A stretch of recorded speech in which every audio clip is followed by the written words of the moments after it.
Hello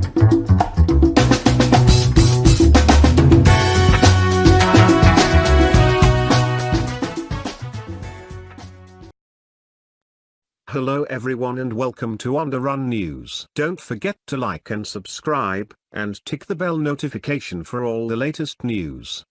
Now let's get into it. Trump reportedly considering firing Fed Chair Powell, Mnuchin denies. Shortly after 6 p.m., Stephen Mnuchin posted a pair of tweets in which he denied that Trump had ever suggested firing Powell, which of course is to be expected. After all, it was Mnuchin who picked Powell, and it was Mnuchin who was blamed on several occasions by the president for picking the former lawyer as Fed chair.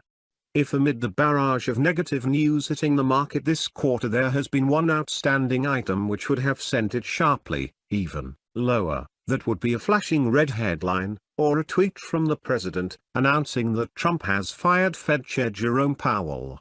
And while to many such an act would seem unthinkable, even from someone as unorthodox and unpredictable as Trump, it now appears that's precisely the outcome the market will have to worry about next, as Bloomberg reports that the president has discussed firing Federal Reserve Chairman Jerome Powell as his frustration with the central bank chief intensified following this week's interest rate increase and months of stock market losses, citing four people familiar with the matter.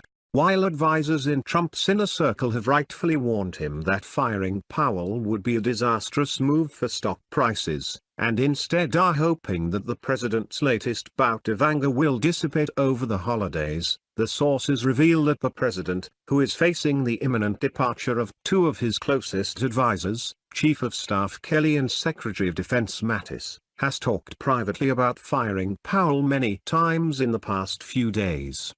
Still, even Trump likely realizes that any attempt to push out Powell would have a devastating effect on the one barometer of his presidency he holds dearest to his heart, the stock market, and not only that, but terminating the Fed chair would likely send a shockwave across global financial markets, resulting in a collapse of risk asset prices and undermining investor confidence in the central bank's ability to guide the economy without political interference. Worse, it would come at the worst possible time, just as markets are in free fall in recent weeks, with the Nasdaq just entering a bear market and the S&P less than 3% away from being 20% down from its all-time highs.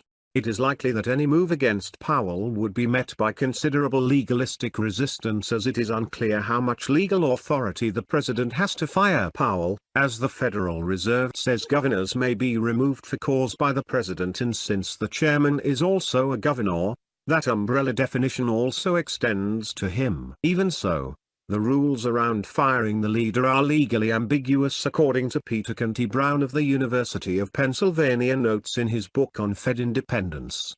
Additionally, while the Fed is independent only on paper, and history is replete with examples of presidents influencing monetary policy in the past, most notably when LBJ literally attacked then Fed Chairman William Schley Martin, there has yet to be an instance of an acting Fed chair being fired by the president. Such a move would represent an unprecedented challenge to the Fed's independence. Though he was nominated by the president, Powell was thought to be insulated from Trump's dissatisfaction by a tradition of respect for the independence of the central bank. That separation of politics from monetary policy is supposed to instill confidence that Fed officials will do what's right for the economy over the long term rather than bend to the short-term whims of a politician. The reason behind Trump's ire is simple. He sees the Fed's rate hikes as the cause behind the market's recent slump, and after explicitly urging the Fed not to hike rates last week, saying Powell was being too aggressive, actually far too aggressive, and telling Reuters the central bank would be foolish to proceed with a rate hike, he may well see Powell's not-so-dovish rate hike as an open act of defiance, usually a career-ending move for anyone who ultimately is accountable to Trump. The irony is that just over 2 years ago, Trump attacked Powell's predecessor, Janet Yellen, for creating a stock market bubble with her dovish policies. In September 2016, Trump accused the Fed of keeping the real rates artificially low so the economy doesn't go down, so that Obama can say that he did a good job. They're keeping the rates artificially low so that Obama can go out and play golf in January and say that he did a good job. It's a very false economy. We have a bad economy. Everybody understands that, but it's a false economy. 2 years later, when the same false economy belongs to Trump, the president has changed his tune, and his ideal Fed chair would be none other than Janet Yellen, whom Trump refused to reappoint for being too short. The even bigger irony is that Powell finds himself in a lose-lose situation. On one hand, he can merely perpetuate the unsustainable asset bubble created by his predecessors Greenspan, Bernanke and Yellen, whose inevitable bursting would have devastating consequences on the financial system, which, however, he can leave to his successor as both Bernanke and Yellen did, or he can bite the bullet and be the one responsible for at least attempting the renormalization of monetary policies, and even which inevitably lead to far greater pain for those who invested in said bubble. Furthermore, when Trump signed up for the presidency, he should have picked one of the two options. The fact that he did not and 2 years later decided to continue on the autopilot set previously by the Fed is precisely why it is Trump who will now have no choice but to be the fall guy for the mess prior administrations and previous Fed chairs created. Trump's public and private complaints about members of his administration have often been a first step toward their departures, including former Attorney General Jeff Sessions, his first Secretary of State Rex Tillerson and outgoing Chief of Staff John Kelly.